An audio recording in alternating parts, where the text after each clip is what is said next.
Sorotan publik kini ramai mengarah pada laba bersih yang didapat dari program Koperasi Desa Kelurahan Merah Putih. Pasalnya angkanya hanya menyentuh Rp78.000, sangat jauh dari modal yang digunakan. Hal ini langsung mendapat kritikan dari anggota Komisi 6 DPR dari fraksi PDIP, Mufti Anam, saat rapat kerja Komisi 6 DPR RI bersama Menteri Koperasi Ferry Juliantono. Mufti mempertanyakan efektivitas program Koperasi Merah Putih yang hanya membukukan laba Rp78.000 meski dikaitkan dengan modal pembangunan sebesar Rp3 miliar.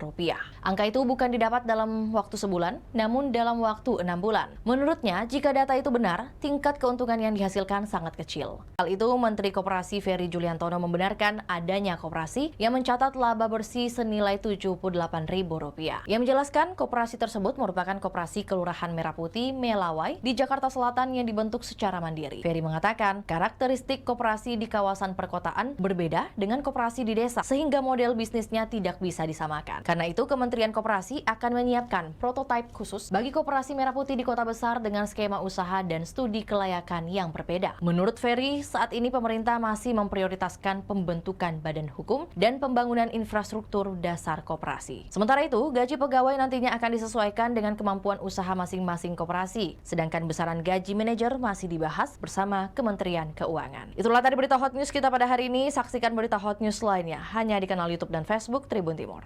Download Tribun X sekarang, menghadirkan lokal menjadi Indonesia.